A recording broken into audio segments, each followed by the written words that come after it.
right news. With Peter Boykin, we're making moves. Freedom and liberty always on the rise. Tune into the truth and open your eyes.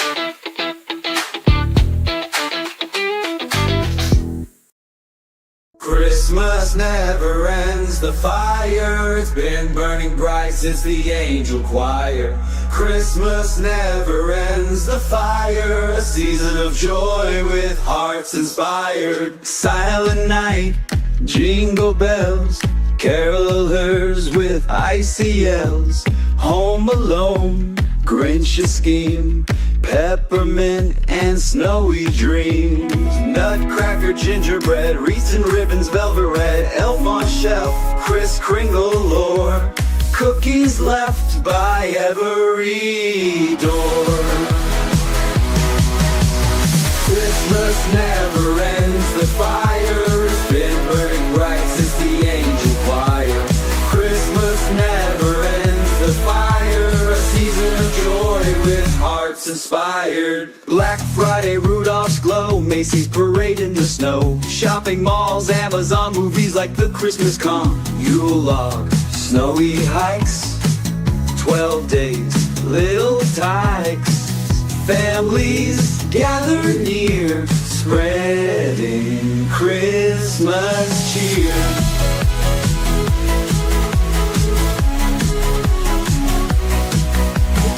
Icicles, ugly sweaters, cards with cheerful little letters, pine tree bows and string. Carolers begin to sing. Starry skies, manger scenes, silver bells and evergreen. Gifts exchanged, wishes made, memories that never fade. Christmas never ends, the fire, it's been burning bright since the angel choir. Christmas never ends, the fire, a season of joy with hearts inspired. Just raise the prices again. What are those idiots gonna do? On second thought. In a recent poll, voters were asked to rank the worst president in modern history. To the surprise of many, Joe Biden found himself at the bottom of the list, even below Nixon and Trump. This is the man who, as a president, has been seen as failing our constitutional republic at every turn. Let me just get you to understand that. He is ranked the worst president in modern history. It used to be Jimmy Carter, but Jimmy Carter gets a pass now. Now it's Joe Biden. Welcome to hashtag Go Right with Peter Boykin, and today we'll delve into the latest from the front lines of the constitutional republic, where the fight for freedom and efficiency in governments is more critical than ever. But let's start with a tale of a bold move. Echoing his campaign promises, President-elect Donald Trump has put Mexico on notice, demanding action against the fentanyl crisis or face economic repercussions. And just recently, Mexico responded with what has been described as the largest fentanyl bust in history. So today we dive into this international standoff, discussing its implications for U.S.-Mexico relations, trade, and the ongoing war on drugs, and lots of other facts. We'll be right back with hashtag Go Right with Peter Boykin. Remember, we fight for what's right because it's time to go right. Time to go right.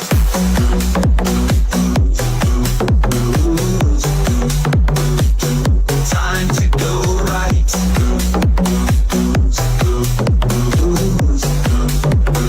Time to go right.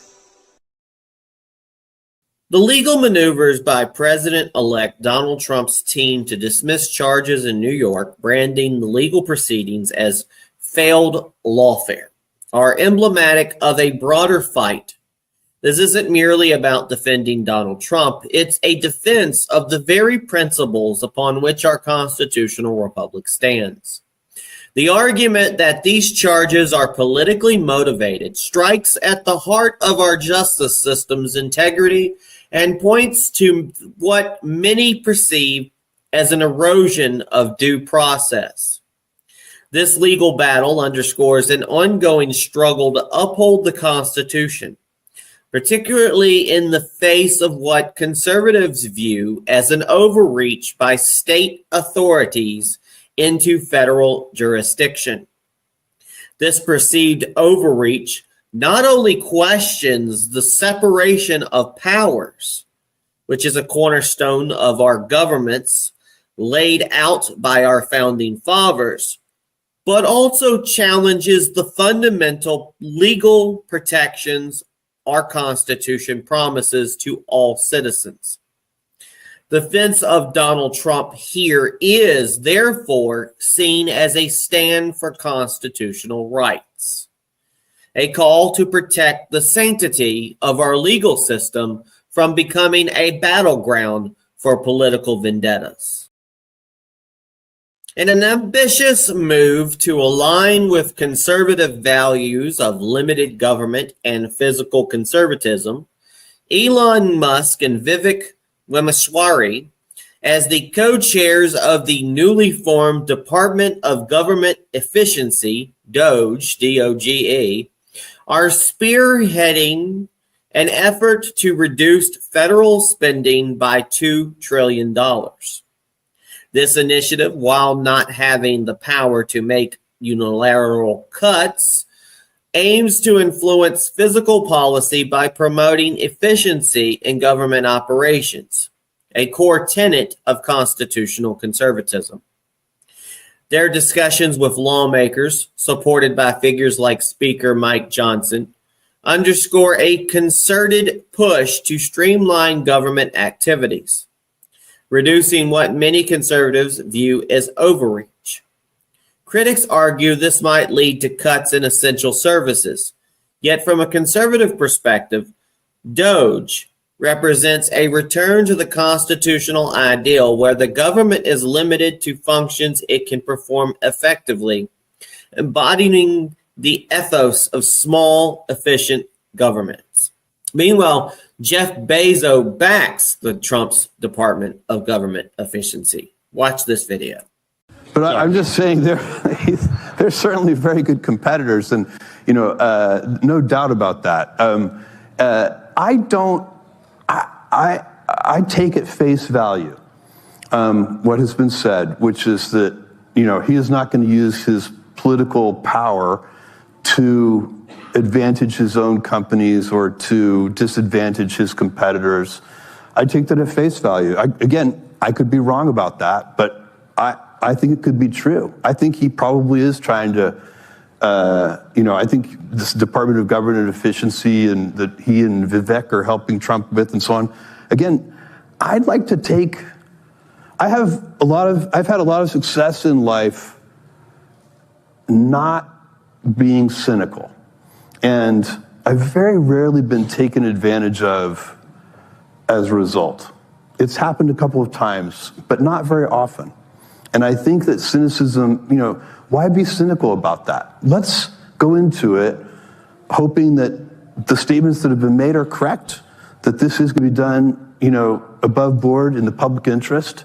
And if that turns out to be naive, well, then we'll see. But I actually think it's going to be great. I'm hoping.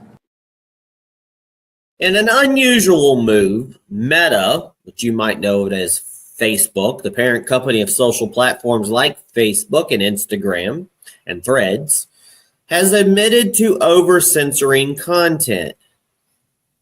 You think? Especially during politically charged times.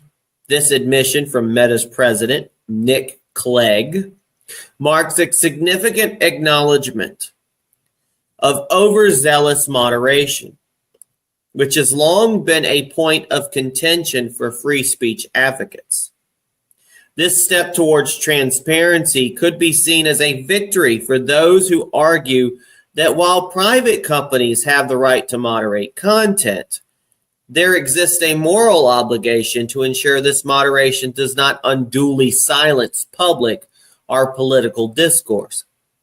I mean, especially when you're social media and you're supposed to be an open forum. You're supposed to be the, soapbox of ideas.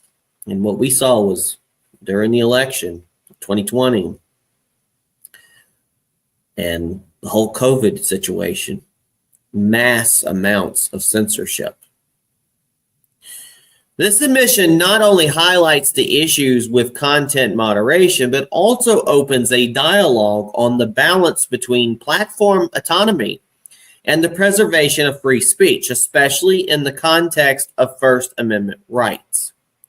By addressing these past errors, Meta might contribute to reducing the push for governmental oversight of speech on private platforms, which is often debated in light of free speech protections.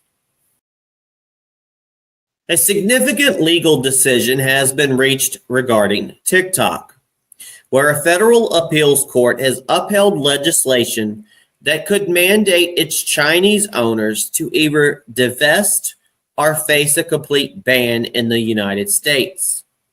This ruling underscores growing concerns over national security, particularly the potential for foreign entities to influence or manipulate American digital platforms. The debate surrounding TikTok's future encapsulates the broader conflict between safeguarding national security and upholding the principles of information freedom from a constitutionalist perspective. There's a call for greater transparency regarding the specific threats posed by TikTok. The question lingers whether this move against TikTok represents a necessary defense against espionage and data misuse, or if it might be seen as an overstep infringing on free speech, potentially fueled by xenophobia rather than concrete evidence. This situation presents a complex interplay of national interests, privacy, and the freedom of information, challenging policymakers to find a balance that respects both security and civil liberties. And I would say, to be truthful, there's a lot of apps out there that have foreign entities who own a bit of part of it. And are we only going after the Chinese people? Are we going after other people as well? And I think that with something like this, with TikTok, it opens up the can of worms of our government telling us what we can and cannot use. I'll give you an example. Telegram. It's owned by I think the Turkish person. It's not an American-based software, but a lot of Americans use it. And so what would be the next thing? They would go after Telegram or the next app, the next app, the next app. And it's not like you can particularly actually keep us from being able to use TikTok, because at the end of the day, there's a thing called a VPN. I have a link on the website at gorightnews.com where a federal appeals court ruled to uphold a law that will face TikTok's parent company to sell the platform and ban it in the United States. If you want to read that article from the Daily Caller, you can check out the link on gorightnews.com.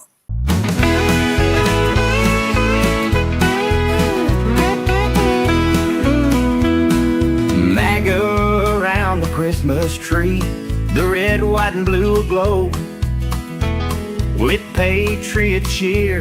It's finally here, the season we all know. We're singing loud, the world's in awe. It's Christmas we declare. With liberty and victory, there's freedom in the air. Oh, joy to the world, we can say it again. Merry Christmas to every woman and man. Trump's back in town, the star shines bright. MAGA's leading through the silent night. The stockings are hung, the spirit it is strong. Our faith is burning bright.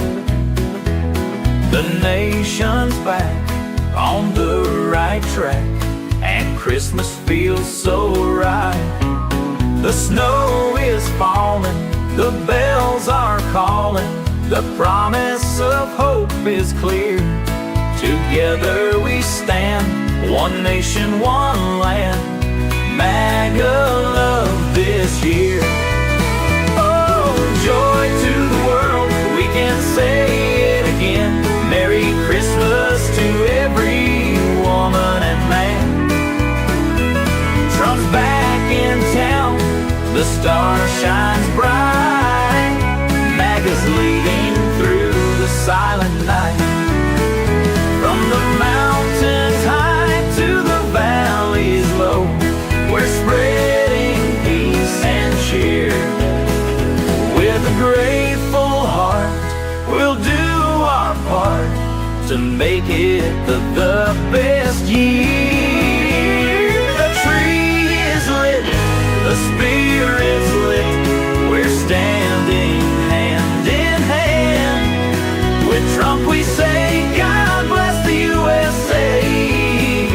It's a MAGA Christmas plan. Oh, joy to the world, we can say it again.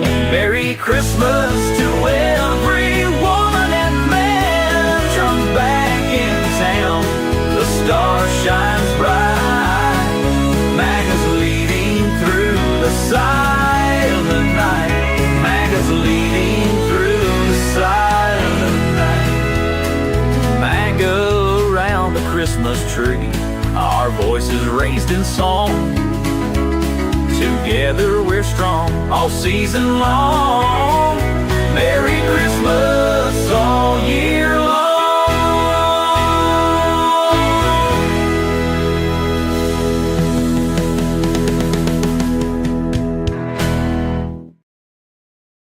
In recent news, we've had some developments, and most people will probably not even know it happened.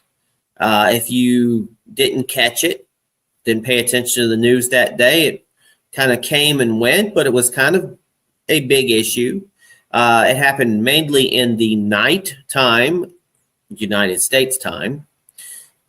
Basically, South Korea experienced a dramatic, albeit brief, period of martial law declared by President Yoon Suk Yeol, which was swiftly rescinded due to intense opposition. This incident underscores the fragility of democratic norms and institutions, serving as a cautionary tale about the dangers of political polarization.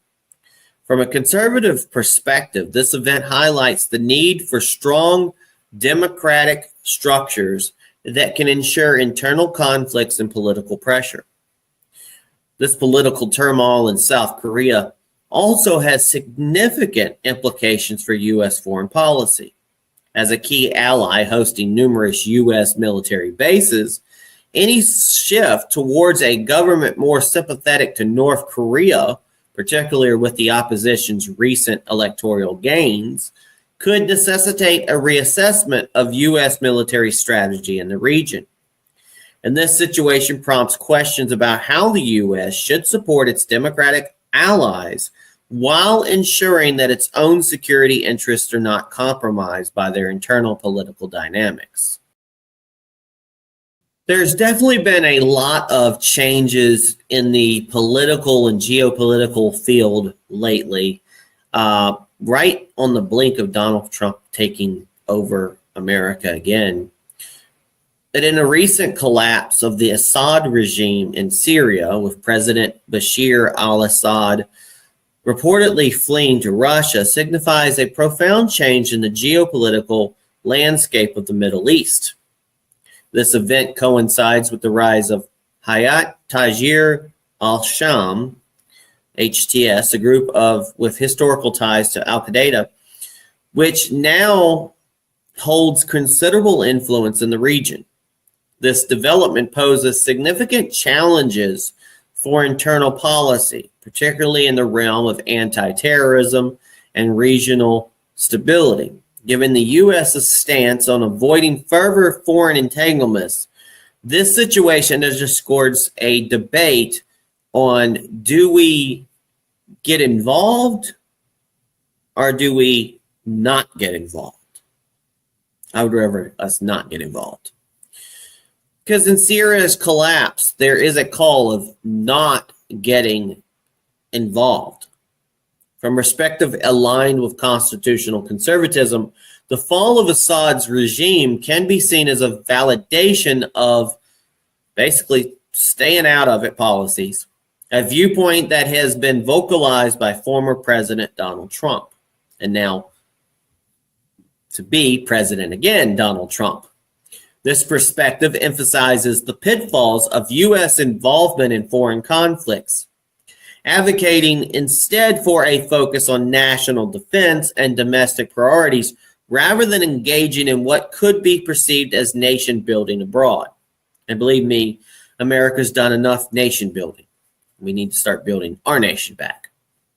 The rapid change in Syrian governments without significant U.S. military involvement might be cited as instability, but it could be preferable to the costs and complexities of direct intervention. This approach is seen as a way to conserve American resources and avoid the unintended consequences of foreign policy overreach. However, this scenario also highlights the complexity of non-involvement. The rise of HTS, despite its terrorist designation, presents a potential threat to international security. Balancing the principle of non-intervention with the need to combat global terrorism remains a nuanced challenge, one that requires careful consideration of both the ideological commitments to sovereignty and the practical implications for global peace and security. This situation underscores the need for strategic thinking in foreign policy, particularly in how the U.S. navigates its role in regions like the Middle East without reverting to past patterns of deep military engagement. A lot of things going on, folks, in the world, and we're going to report as they come up.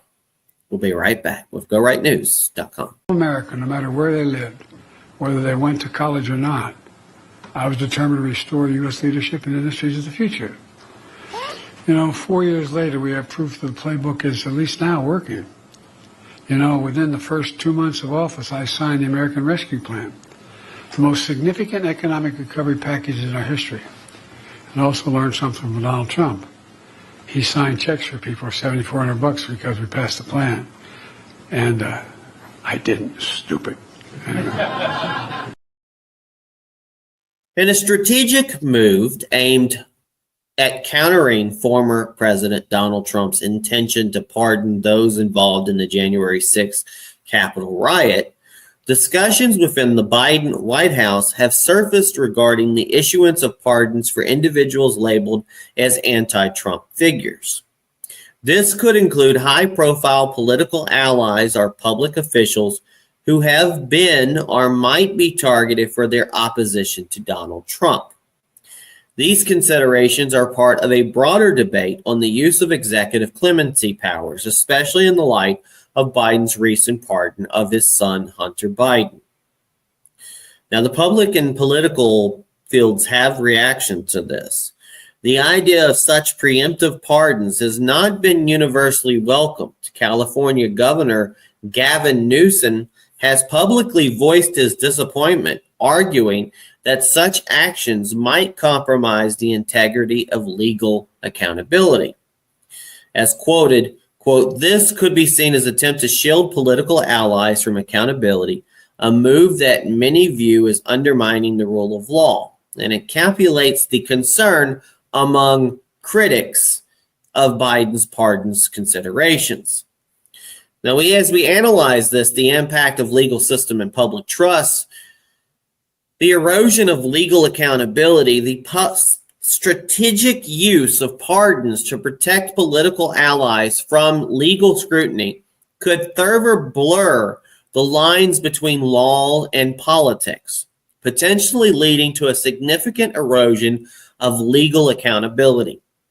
Critics argue that when pardons are used as political tools, the public's trust in the legal system is undermined, particularly if these actions are perceived more as protectionist rather than just are merciful. And there's constitutional concerns. From a constitutionalist viewpoint, the frequent and potential partisan use of presidential pardons, that's a lot of P's, potential partisan use of presidential pardons could be seen as a departure from the intended use of this constitutional power. The Constitution grants the president the authority to pardon with the understanding that it should serve justice or rectify judicial errors, not to manipulate the legal system for potential and political advantages. And that leads to the public trust in justice. The broader public discourse centers on the implications of these actions for the perception of justice in America. And if the public sees pardons as being used to favor one political side over another, it could lead to a further decline in trust in government institutions, especially the Justice Department, which is supposed to operate independently of political influence. So here we go down the line where Biden's pardon is considered the debate for justice and accountability. What's the ethical use of pardons? The potential issuance of pardons by Biden for anti-Trump figures has sparked a debate about the ethical boundaries of executive power. And the fundamental principle is whether pardons should be a tool for justice or as a means to shield allies from legal repercussions.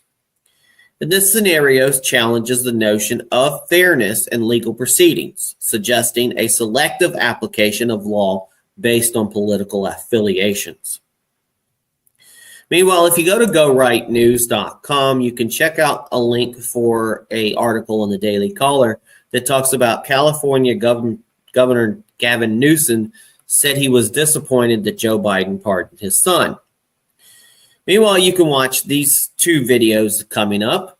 The first video is Charlemagne battles the hags on The View over Biden's pardoned Hunter. Let me ask you something that's going around right now. A lot of this conversation about President Biden getting criticized from both sides of the aisle for pardoning his son Hunter after repeatedly saying he would never do it. And a lot of people are saying that it's hypocritical, et cetera, as if the other side doesn't do it.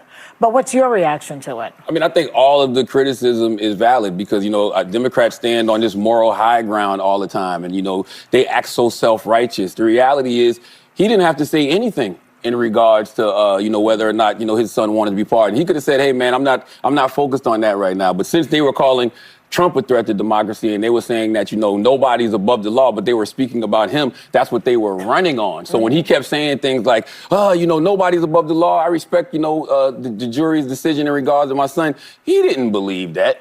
But he didn't have to volunteer that lie to begin with. I'm going to stop you for a second. Uh-oh. Only because you don't know that it was a lie. We don't know why he changed his mind. You really think he just changed his mind over Thanksgiving weekend all of a sudden? No, I'm going to tell you what I think. Okay. Yeah. I think he changed his mind because he got sick of watching everybody else get over. And this is just my feeling, because at some point you get to the place where you just go, so I'm just going to follow the straight and narrow always, because that's what's expected of Democrats. But that's their fault. They're the ones that go out. They're the ones that go out there and they stand on this moral high ground. Listen, they don't have to do that. I'm a Democrat. Tell me what the moral high ground is. The moral high ground is nobody's above the law. I respect what the jurors are saying. He don't have to do that. So we're mad at him because he changed his. Oh no. By the way, I'm not mad at him pardoning Hunter Biden. But you sound like you're mad. No. The next video after that is MSNBC Joy Reid's hated pardons under Trump, but changed her tune with Biden. The presidential pardon was originally meant to grant the president the power to temper justice with mercy. It was not enshrined in our Constitution so that a dishonorable man could reward his criminal allies, friends, and family for their corrupt practices. I don't have a problem with Biden pardoning his son. He should have pardoned him. The crazies are coming, right? But to me, it's like, pardon more. Former President Donald Trump has pledged to, quote, free the January 6 hostages as one of his first acts if he returns to the White House, which he is returning to the White House. This commitment has stirred significant debate and has been a focal point of his campaign, where he has repeatedly referred to the January 6 rioters as hostages, warriors, and unbelievable patriots. Now, the public has a reaction to this. Opinions on this promise are deeply divided. Trump supporters see this as an act of justice for those they believe have been unfairly prosecuted, while critics argue it could undermine the legal consequences for those involved in the Capitol riot on January 6, 2021. As for legal context, over 1,400 individuals have been arrested in connection with the Capitol so-called attack, with hundreds sentenced to prison terms. Trump's promise of pardons has led to some defendants requesting delays in their legal proceedings, anticipating clemency. Now here's a quote, "I am going to be acting very quickly. I'm looking first day," Trump said in a recent interview, indicating his immediate intention to address the issue upon re-election. Quote, "I'm going to look at everything. We're going to look at individual cases," he added, suggesting a case-by-case approach, but did not rule out pardoning those who assaulted police officers. I, for one, know, and this is my personal opinion, that although we talked about some of the Biden pardons, all presidents kind of get to do this. In this case with January 6th, when you have people being prosecuted surely because of political partisan reasons, this case, the left, Biden, Kamala Harris, a failure of Nancy, and a failure of the Democrat Party to protect the Capitol, etc. The blame they put on Donald Trump over the years, the considerable amount of partisanship when it came to calling MAGA people terrorists, making people lose their jobs, going after their documents. I, for one, went to January 6th. I left because they had a curfew. I got out of town. I did not participate in the stuff that happened afterwards. I did not go and breach any walls or go inside of any Capitol. I didn't even set foot on the steps of the Capitol. I stayed out in the area, witnessed what was going on. Most of the things that was there was recorded. But I did have that council that reached out to me, and I ignored them because, for one, I am not off the record talking about what happened that day, so they can come back and put you on stand and say, "Oh, well, you said something differently." And that's kind of what they've done to like Michael Flynn and other people. They did, however, out of the blue, request my phone records from my cell phone company, and I never got a chance to say, "Hey, no." Of course, there was nothing that they found. I had a permitted rally during the time, and that's probably why they did reach out to me. And I don't know what happened in the background. They never asked me to come to court. I didn't break any rules or any laws, so they didn't come to arrest me or anything. I did, however, potentially lose one job because of it. And I believe that all January 6 people who had problems or have worried about being arrested over nothing, who have lost jobs and who have had their rights taken and harassed by this so-called committee should be allowed to, I think, sue the government. And there should be reparations for the January 6 people. And I do understand that there are some people who have done some things that are probably warranted some charges. But I also have to compare the so-called January 6 people, the so-called rioters, to the Antifa and other individuals who destroyed Washington, D.C. on the night of the inauguration, who destroyed Washington, D.C. on multiple places. The individuals who went into the Hart building and would not leave. The other protesters that went into government buildings and would not leave. And thinking about cases like in Seattle, where they basically took over the Capitol, which is insurrection in my book. And to me, as we talk about the demand for equal justice, and like they say, no justice, no peace, I would say if you want the J6 prisoners to be thrown away and lock away the key, one of them in there for one Proud Boy member in there, Enrique, for 35 years, who wasn't allowed to be in D.C., who wasn't in D.C., who had a Zoom call that people have seen. They said it was to work towards trying to conspiracize or whatever, which the Supreme Court had already said that you can't prosecute on that, but yet that man's still in jail. There are so many people that have been locked away and they're having their livelihood taken from them and are going to be in dire straits even afterwards, that there needs to be repercussions financially to help those who had problems. And that's what I'm calling for. And I hope that Donald Trump frees everybody. Because at the end of the day, if one side will condemn you fully like this, and then the other side has to deal with it, it's not so much it's real justice being played out. Because these people would never have gone far. They would have got a slap on the wrist, like many people in riots and where they destroy property and other places where people got thrown in the thing, went to jail and came right back and got to go right back to where they were doing a riot. There's so many cases over the years where it seems like the people who are on the left get to do whatever they want, while the people on the right get everything thrown at them. And that's messed up. That's messed up. And people on the left, you've got to understand that is a tragedy of justice. That is a tragedy of democracy or our republic or whatever you want to call it. So I think the only way we can clean slate this is, yes, the January 6th people have got to be freed. And I hope that Donald Trump will do that.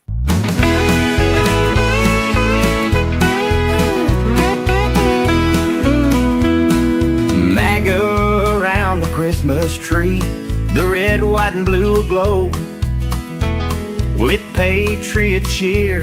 It's finally here, the season we all know. We're singing loud, the world's in awe. It's Christmas we declare. With liberty and victory, there's freedom in the air. Oh, joy to the world, we can say it again. Merry Christmas to every woman and man. Trump's back in town, the star shines bright. MAGA's leading through the silent night. The stockings are hung, the spirit it is strong. Our faith is burning bright. The nation's back on the right track, and Christmas feels so right. The snow is falling, the bells are calling. The promise of hope is clear. Together we stand, one nation, one land. MAGA love this year. Oh, joy to the world, we can say it again. Merry Christmas to every woman and man.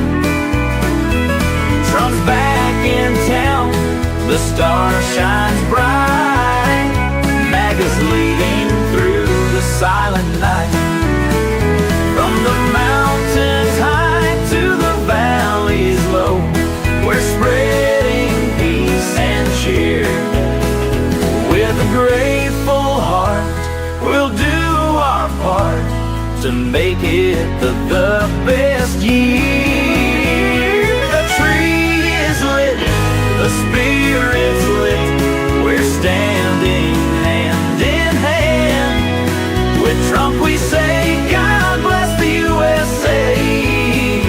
It's a MAGA Christmas plan. Oh, joy to the world, we can say it again. Merry Christmas to every woman and man. Trump's back in town, the star shines bright.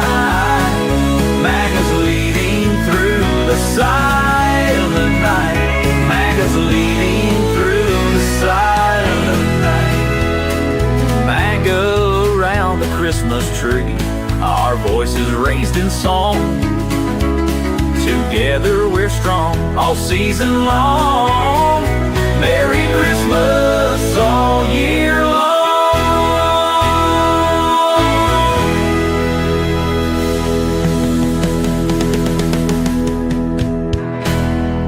Welcome back to #GoRight News Viral Video Roundup. Our first video comes up as New York Mayor Eric Adams calls for criminal legals to be deported and says, "Cancel me." Watch this video. Those who are here committing crimes, robberies, shooting at police officers, raping innocent people, have been a harm to our country. I want to sit down and hear the plan on how we're going to address them. Those are the people I am talking about, and I would love to sit down with the Board of Czar and hear his thoughts on how we're going to address those who are harming our citizens. You're open to that? Open to hearing what their plan is to deport some of these folks, and you think the city, in some circumstances, should cooperate with ICE. Let me. You know what's interesting? And I was talking to the team the other day. I want you to all go back and Google Hillary Clinton and Barack Obama. Google what they said about those who commit crimes in our city and what they said in our country. They said those who commit crimes need to get out right away. That was their position. So this is not a new position, because in the state in the era of cancel culture, no one is afraid to be honest about the truth. Well, cancel me, because I'm going to protect the people of this city. And if you come into this country, in this city, and think you're going to harm innocent New Yorkers and innocent migrants and asylum seekers, this is not the mayor you want to be in the city under. Are you ready for your own humanoid robot? Maybe. I do like the information in here about being able to remotely use a robot to do stuff at home. That I kind of like. Watch this video. A robot like this could one day take over your household chores. Meet Neo, a humanoid robot powered by artificial intelligence. The prototype is the brainchild of 1X, a company based in Norway and Silicon Valley. In the long term, this will be doing your laundry, cleaning your house, tidying, and generally giving you back a lot of time in life. Neo is one entry into the race to bring humanoid robots into our homes. On top of its job performing household duties, the robot can be operated remotely from anywhere in the world. That's according to Bernd Bornich, the CEO and founder of 1X. We're really excited about the ability to teleoperate the robot yourself. So if you're somewhere else, you can actually teleport into your robot and do small things in your house that maybe you forgot to do, right? Like feed the cat or close the window, check that everything's okay. While the current prototype demonstrated for Reuters was piloted by humans remotely, 1X says the market-ready version will use AI and remote control. The company says that version will be unveiled in 2025. As for the price, 1X says they can't reveal those details yet, but expect it to be in line with a mid-priced new car. Bornich said he has been testing the robots at home with his own family, including a previous version named Eve. And at that point, I would have said that, this is really useful. I don't want to give it back, but I wouldn't pay for it yet. But this is a while ago, right? So there's still some way to go. And we learned an enormous amount from this. And all of these lessons learned went into designing Neo, both the hardware and the AI stack. And we're about to try this again now, and I'm super excited to see the results. NIO faces stiff competition. Tesla has ambitious plans, with Elon Musk saying its Optimus or Tesla bot will be, quote, the biggest product ever of any kind. In October 2024, Musk predicted a future with 10 billion humanoid robots, priced between $20,000 and $25,000 by 2040. And Beijing-based startup Robotic Era recently released video of its Star One humanoid robot traversing the challenging terrain of China's northwestern Gobi Desert. The internet was shocked to hear Barron Trump's voice for the first time. And it wasn't like, what was he saying? I like my briefcase. You know, watch this. Hello, how are you? I'm in the business. It's very nice to see you. Very nice. I gave him a shout out last night. The place went crazy. Hello, how are you? It's very nice. Good to see you. You too, buddy. Oh, you've never met him? No, no. Can we make him into a guy? A screaming match ensures as the congressional hearing on the attempted assassination of Donald Trump. This Secret Service director seems like a punk. Watch this video. So I got another question for you. Do you recognize this photo?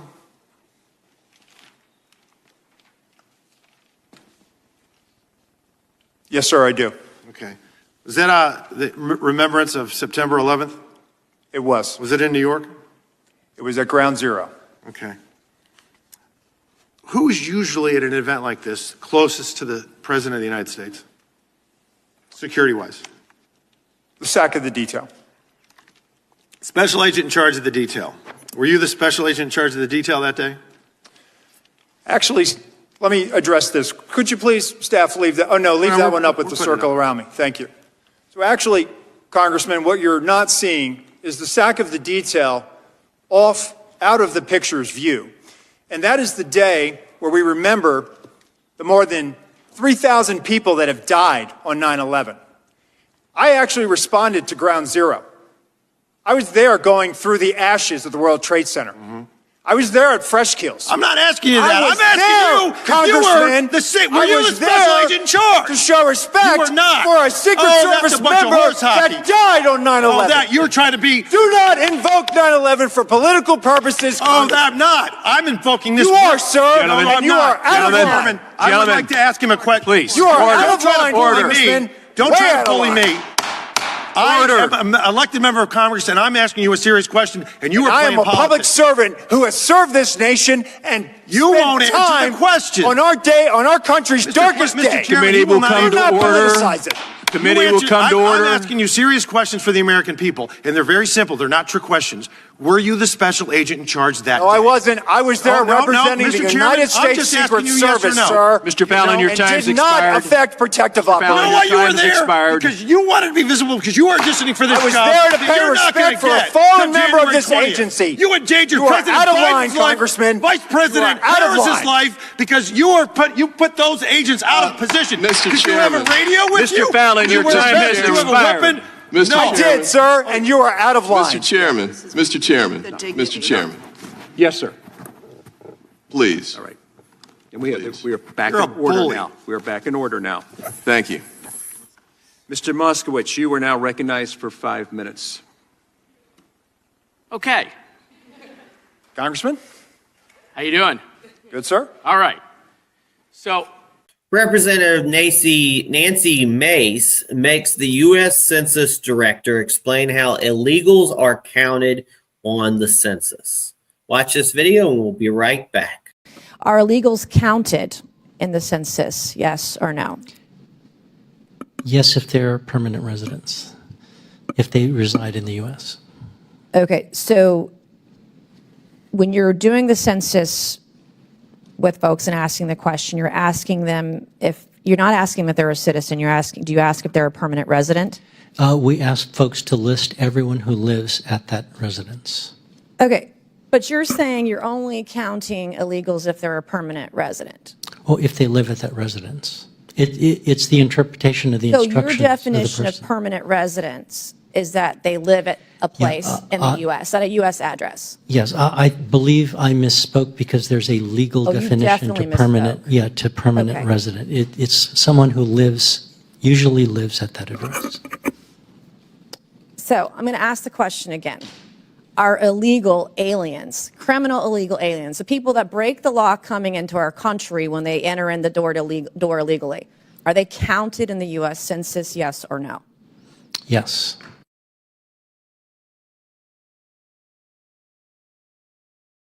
Welcome back to the hashtag GoRight Recap Remix. In a bold move that has both his base cheering and his critics fuming, Donald Trump has promised to free what he calls January 6 hostages. Upon reclaiming the presidency, this isn't just about releasing prisoners. It's a statement that could redefine justice in America, stirring a hornet's nest of legal and moral debates.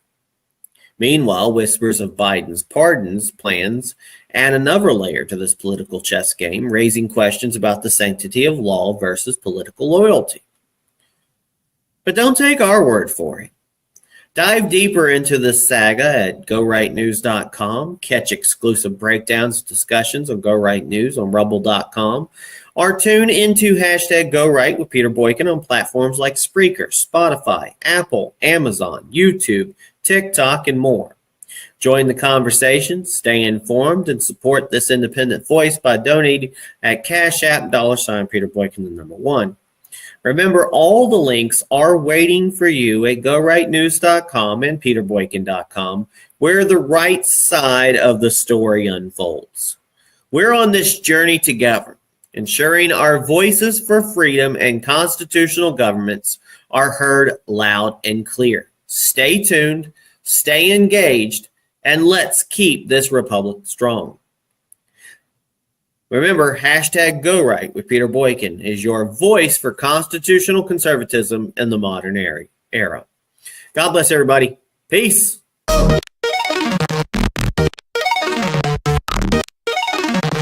It's time to go right. Let the truth ignite. We're bringing the right news into the light. With Peter Boykin at the helm, we're taking a stand. Constitutionalist for America, we protect this land. Welcome to the place where opinions align. With liberty's flame, our voices combine. Citizen journalism, honest and true. Let's go right, it's the podcast for you.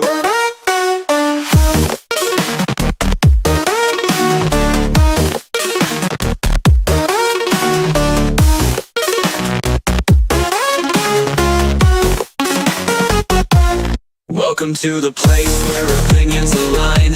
With liberty's flame, our voices combine. Citizen journalism, honest and true. Let's go right, it's the podcast for you.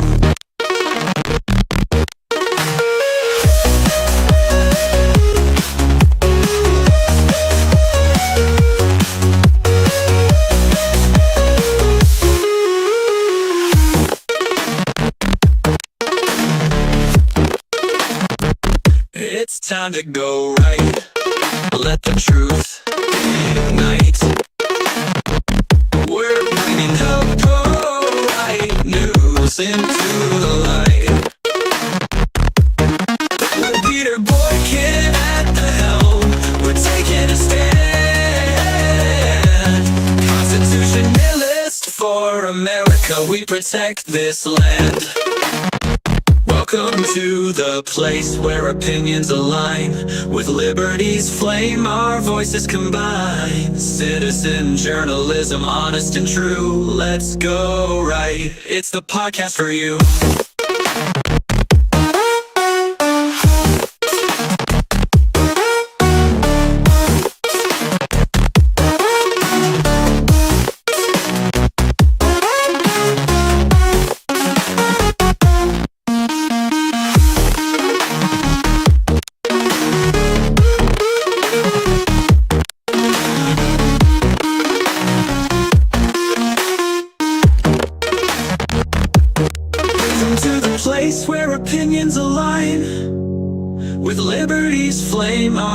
voices combined, citizen journalism, honest and true. Let's go right, it's the podcast for you.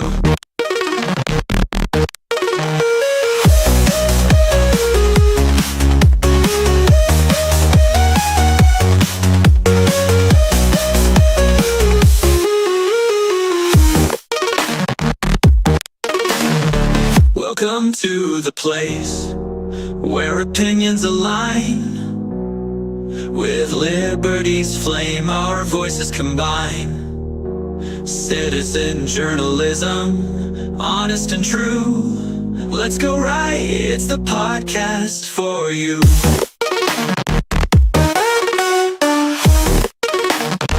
Welcome to the place.